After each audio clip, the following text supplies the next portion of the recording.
할렐루야. 살아계셔서 우리와 함께 하신 하나님을 찬양합니다.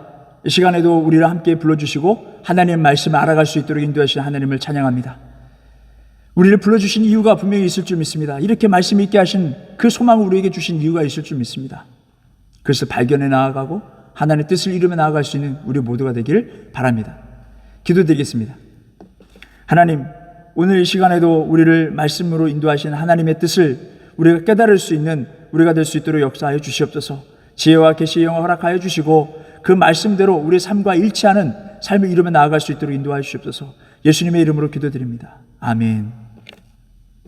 여러분, 오늘 우리는 에스겔서 말씀을 상고합니다. 이제부터 에스겔서 말씀 상고하는데, 에스겔 하면은 그발 강가가 떠오르실 거예요. 그발 강가에서 포로로 잡혀간 그러한 삶 가운데 모든 것이 이루어지지 못하고 포로로 잡혀가는 그 모든 그 세대 가운데에, 우울한 그 가운데에 하나님을 만나고 하나님의 영광을 보게 된, 그러니까 이 영광은 하나님의 임재를 상징합니다. 하나님의 임재를 경험하게 하나님의 계시, 하나님 보여주시는 것은 하나님의 뜻을 보여주시고 하나님의 마음과 그 의지를 보여주시는 그러한 영광을 그가 받게 됩니다. 그가 활동했던 그 시기를 한번, 그 상황을 한번 보려고 합니다. 어떻게 여기까지 끌려오게 됐는지 그 상황을 한번 보려고 하는데요. 우선 여러분, 남유다가 멸망하기 이전의 그 상황, 요시야 왕으로 다시 올라가 보려고 합니다. 요시야 왕 이 시기는 너무나도 이 예루살렘 주변 국가들이 너무나도 복잡했던 그런 시기였습니다. 남쪽에는 여전히 강대국으로 자리 잡고 있었던 애굽이 있었고, 그 위쪽에는 북이스라엘 형제의 나라를 쳐버린 이 아수르라는 나라가 있었고, 또 옆에 보니까 바벨론이라는 그 신흥, 이 강대국이 일어나게 됐습니다. 애굽이라는 나라는 이 모든 이 나라들 가운데 가장 이 눈의 가시처럼 보였던 바로 바벨론이라는 나라를 치고 싶었던 것입니다. 기회를 노리다가 바벨론이 아수르를 치고자 갔을 때에 그들의 세력 확장을 위해서 아수르를 치려고 했던 것이죠. 그때 애굽이 이때가 기회다 하고 바벨론을 치러 올라갑니다. 그러면 아수르와 함께 연합해서 칠 수 있잖아요. 그러한 영향을 가지고, 그런 생각을 가지고 올라갔는데, 이 남유다의 왕 요시야 왕이 그 길을 막아버립니다. 그것의 전사함으로 인해서 애굽이 남유다를 쳐버리게 되는, 사실 남유다를 치려는 것이 아니라 바벨론을 치러 올라가려고 했는데 남유다를 쳐버리게 되는, 그러니까 남유다가 애굽의 속국이 되어버린 그러한 지경인 그의 아들 여호아스가 왕위를 잇게 되는데, 누구의 영향일까요? 바로 이 바로 왕입니다. 애굽 왕에 의해서 속국이 되어버린 것입니다. 근데 얼마 가지 못했어요. 그를 예루살렘의 왕으로 세우지 않았다라고 이야기합니다. 애굽은 그를 세울 마음이 없었던 것입니다. 그래서 엘리야김, 여기 보면 또 다른 이름이 있는데 여호와김, 그를 세우게 됩니다. 같은 이름이에요. 그 사람을 세우게 됩니다. 근데 그 사람이 온전히 하나님을 기쁘시게 하느냐, 그러지 못했다는 거예요. 하나님의 뜻밭대로 살지 못했습니다.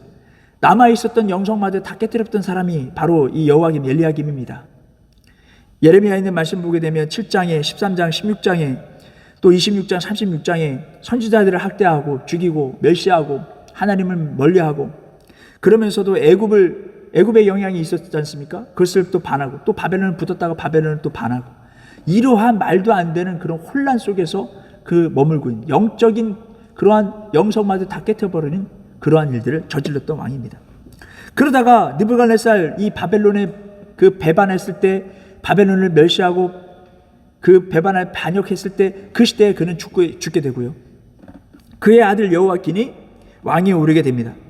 근데 얼마 가지 못했습니다. 이 바벨론 왕이 또 그 마음에 들지 않아서 그를 끌고 가 버립니다.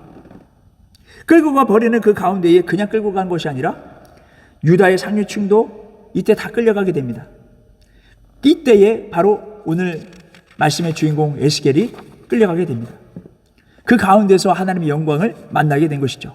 그러면 이 에스겔, 하나님의 영광을 만났던 이 사람은 과연 누구인가? 하나님을 만날 수 있는 사람은 누구인가? 그 어둠 속에서 희망 없는 그곳에서 하나님을 만난 사람은 누구인가?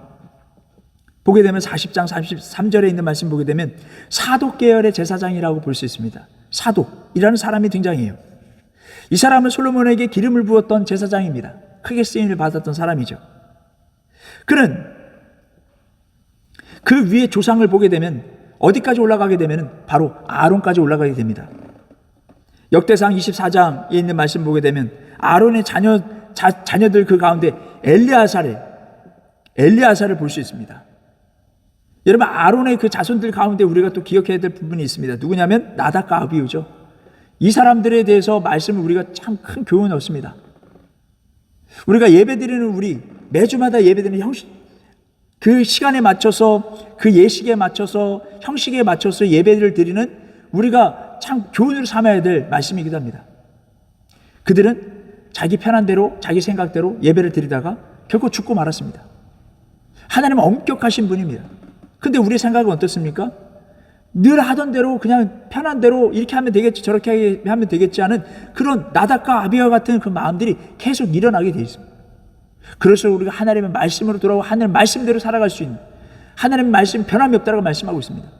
그 말씀대로 준행하며 살아가고자 노력할 수 있는 우리 모두가 되어서 하나님께 쓰임받는, 하나님 기뻐하시는 그 예배를 이루며, 또 이 세대에 하나님 없다 하는 그 세대를 향해서 우리가 온전한 예배를 이룸으로 말미암아 하나님의 영광, 하나님의 임재를 나타내므로 그들이 하나님께 돌아오는데 도구가 되는, 쓰임받을 수 있는 우리 모두가 되시길 주님의 이름 바랍니다. 자, 이렇게 엘리야살, 아론의 그 자녀들 가운데 엘리야살이 보게 됩니다. 이 엘리야살은 다윗의 쓰임받았던 사람입니다. 제사장으로서 그 사명을 받들며 나아갈 수 있도록 쓰임을 받았던 사람입니다. 자, 이 엘리야살의 자손, 그 가운데 사독이 등장합니다. 드디어 사독이 등장해요. 그러니까 아론의 자녀 엘리야살의 후손 가운데에 이 사독이 등장합니다. 이 사독의 후손이 바로 에스겔입니다. 이렇게 하나님께 쓰임받는, 하나님 앞에 정직하게 하나님 뜻받들어서 그 예배를 드리며 예배를 인도해 나아갔던 그 가문, 그 가운데에 에스겔을 선택하셨다는 것입니다. 왜 선택하셨을까요? 지금 유대인들은 지금 포로 잡혀 있는 그 가운데에 여러 가지 마음이 번잡하고 힘들고 어려운 가운데 있고 또 이상한 소문이 퍼져나가고 있습니다. 그 가운데에 하나님을 멀리하게 되겠죠. 그때에 하나님의 뜻을 전하고 그들을 바로 지도하고 인도해 줄 사람이 필요했기 때문에 하나님은 그 아론의 후손 가운데 그래도 열심히 또 다윗에게 쓰임받고 또 정직하게 또 하나님이 감당했던 그 후손들 가운데 에스겔을 선택하신 것입니다. 그의 사역의 기간은 BC 592년에서 570년간 약 22년간 활동했던 사람입니다. 그는 예루살렘 함락 이전에도 회개와 심판을 전했음을 오늘 에스겔서에 있는 말씀을 통해서 볼 수 있습니다. 그때의 상황은 어떠했습니까, 여러분? 그의 이방 풍습을 쫓아서 우상 숭배에 빠졌고 하나님을 멀리했고 그러면 그 백성들에게 경고했던 것입니다. 2장 3절에서 3장 4절에서 11절에 있는 말씀처럼 계속 경고하며 나아갔던 것을 알 수 있습니다. 그럼에도 그들은 지키지 않음으로 인해서 포로로 잡혀간 것이죠. 그 가운데 이런 생각을 했습니다. 선조들이 잘못했기 때문에 우리가 포로로 잡혀왔다고 생각한 것입니다. 근데 그것이 아니거든요. 선조들과 똑같이 그러한 죄를 저질렀기 때문에 이러한 어려움을 당했음을 알 수 있습니다. 그럼에도 불구하고 그들은 출애굽기 20장 19절에 있는 말씀과 같이 아비의 잘못으로 인해서 그 죄값은 3, 4대까지 이른다라는 그 말씀을 가지고 우리가 이렇게 고난을 받는 것이다. 아비들의 잘못으로 인해서 우리가 죄를 받는 것이다 라고 잘못 생각하고 있는 것입니다. 그리고 더군다나 여러분 유대인 그 포로 잡혀간 사람들 가운데에 이러한 저러한 소문이 퍼지는데 어떠한 소문이 퍼지느냐? 33장 11절에 있는 말씀 보게 되면 유대인들은 이 죄값을 우리가 돌이킬 수 없다. 이 죄값을 우리가 달게 받아야 되고 우리는 여기서 멸하고 죽을 수밖에 없다. 하나님의 생각과는 완전히 다른 생각들이 일어나고 있음을 알 수 있습니다. 그러므로 그들을 온전히 하나님의 뜻받들어 전해줄, 그들을 온전히 하나님의 진리로 이끌어 줄 만한 사람이 필요했다는 것입니다. 바로 그 사람이 바로 에스겔이었습니다. 하나님의 뜻을 전하는 것입니다. 하나님의 경고도 전했지만은 또 그들을 회복시키는 하나님의 마음도 전했고 또 잘못된 그 생각들을 주님께로 온전히 이끌어가는 그런 사명을 감당했던 것이죠. 그 혼잡한 그 위기 속에 하나님을 더 멀리하고 또 패역한 그 길로 갈 수밖에 없는 그 상황 속에서 하나님의 말씀을 전했다는 것입니다. 근데 이런 생각을 해봐요. 그가 심판에 대해서 말씀을 전했을 때 그들이 들었습니까? 듣지 않았다라고 말씀하고 있습니다. 아무리 하나님 말씀을 전해도 그들은 듣지 않았다는 것을 볼 수 있습니다. 오늘날 우리에게 주신 아주 큰 교훈이기도 합니다.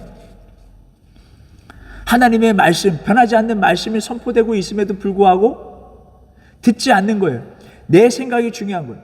자기 중심적인 신앙생활을 하고 있는 것입니다. 내 중심적인 신앙생활, 내가 원하는 대로, 내가 생각하는 대로, 내 방식대로 하리라. 이것이 바로 이스라엘 백성들, 지금 하나님 심판 앞에, 그것도 알지 못하면서 심판 앞에 서 있는 이스라엘 백성들의 마음과 같지 않습니까? 우리는 내 생각, 내 중심적인 신앙생활을 버려야 될 줄 믿습니다. 그러기 위해서는 더욱더 우리가 말씀을 알아야 되고 말씀을 온전히 잘 가르쳐야 될 줄 믿습니다. 그러기 위해서 우리가 일독하면서 나아가는 것입니다. 과연 하나님의 뜻은 무엇인가? 하나님 원하시는 건 무엇인가? 그 말씀 속에서 우리의 신앙생활과 우리 예배생활을 돌아보면 우리의 교제생활을 바라보고 우리 새 사회생활을 우리가 점검해 나아가길 바랍니다. 하나님이 기뻐하시는 것이 무엇인가가 오늘 이 성경 말씀을 통해서 또 지혜와 계시의 영을 통해서 구체적인 내용은 없다 할지라도 우리에게 감동을 주심으로 인해서 온전히 하나님 뜻받들어 나아갈 수 인도해 주실 줄 믿습니다.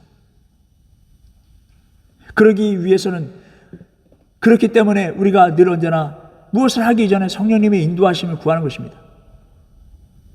오늘 하루도 또 남은 한 주간도 우리가 살아갈 때 하나님의 뜻받들어 살기 위해서 성경을 읽을 때 성령 하나님 도와주시옵소서. 그 은혜를 우리에게 주시고 깨달아 알게 하여 주시고 하나님이 기쁘시게 하고 하나님 나라를 확장시키며 나아갈 수 있는 우리가 되게 하여 주시옵소서. 그렇게 고백하며 나아갈 수 있는 우리 모두가 되어 하나님께 크게 쓰임받는 이 암흑의 시대 가운데 에스겔이 들어 쓰임받았던 것처럼 우리도 이 말씀을 하나님 없다 하는 이 세대를 향해서 쓰임받을 수 있는 우리 모두가 되길 주님 이름 바랍니다. 기도하겠습니다. 하나님, 오늘부터 에스겔 말씀을 우리가 상고하며 나아갑니다. 지혜와 계시의 영을 허락하여 주셔서 하나님의 뜻을 바로 깨달아 알 수 있도록 도와주시고 이 암흑의 세대 가운데에 에스겔 들어 쓰임받았던 것처럼 하나님 없다 하고 또 하나님을 멸하며 멸시하며 나아가는 이 세대 사람들을 향해서 하나님을 온전히 쓰임받고 또 하나님의 말씀을 온전히 전하며 나아갈 수 있는 우리 모두가 될 수 있도록 인도하여 주시옵소서.